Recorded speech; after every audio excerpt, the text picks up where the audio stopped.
Xo'p, bugun BTMda tushgan bir nechta savollarni yechimini qilib chiqamiz. Birinchi misolimiz integralni hisoblang deyapti. Integralni hisoblashda aytyapti savoli misoli 1 dan y gacha oraliqda 1 taqsim x ko'paytirilgan 1 plus ln x dan integral oling deyapti. Birinchi nima qilamiz? Birinchi sizlarga ko'zinglarga ko'rinishi uchun kasrlarni yozib qo'yaman. Y bilan 1 oralig'i 1 taqsim x ko'paytirilgan 1 taqsim 1 plus ln x dan integral. Endi 1 taqsim x ni differensiya orasiga hosila, ya'ni differensiya hosila degani dx ni ichiga olib kirib ketaman.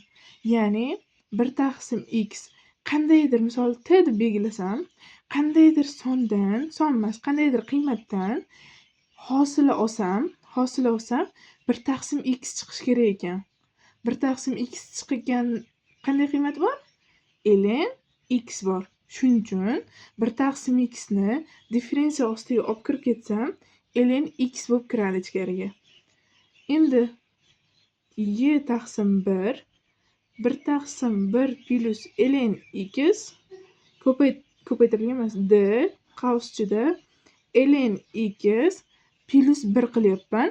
Chunki mahrajimizga keyingisida belgilash kiritib olishimizda oson bo'lishi uchun. Ya'ni bizda buni plus 1 da umuman bizga bunaqasi yo'q, minus tomoni yo'q. Ya'ni ln x dan hosilangiz 1 taqsim x bo'ladi. 1 taqsim x chiqadi tashqariga. Plus 1 ku. Plus 1 dan hosil olsangiz nima bo'ladi? 0 bo'ladi. Demak, 1 o'rnida 10 yozasizmi, 100 yozasizmi, 1000 yozasizmi farqi yo'q. Bizga 1 yozishimizdan maqsad mahraj bilan qiymatini bir xilroq qilib, belgilash kiritishga osonroq qilib olyapman. Endi 1 plus ln x ni men t deb olyapman. Belgilash kiritib. Nima hosil bo'ladi endi? Y yu 1 oraliq 1 taqsim t dt. Ana, rosa oson bo'lib qoldi. Buni qiymati nima chiqadi? Buni qiymati ln t bo'ladi. Mana bundan bunga qaytamiz endi, bu tomondan. Mana bundan integral olsangiz ln x chiqadi. Shu holatda ln t, buni belgilashi t edi. Endi oralig'imiz 1 dan y gacha. Endi belgilashimizga yana qaytib qo'yamiz. ln 1 plus ln x 1 dan y oraliqqacha. Endi integralni hisoblashda qiymatini qo'yishimizda yuqoridan olamiz. Yuqori qiymatni birinchi qo'yamiz, ya'ni y ni qo'yamiz.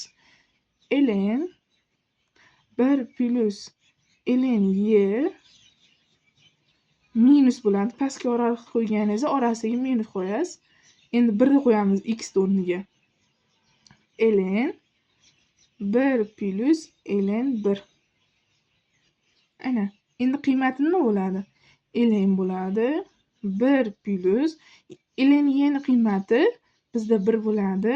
1 plus 1 minus ln 1 plus ln 1 ni qiymati 0. Demak, bu ln 2 da bu ln 1 bo'lib qoladi-da, 0 qiymatni hisoblaydi. 0 deb yozishimiz shart emas.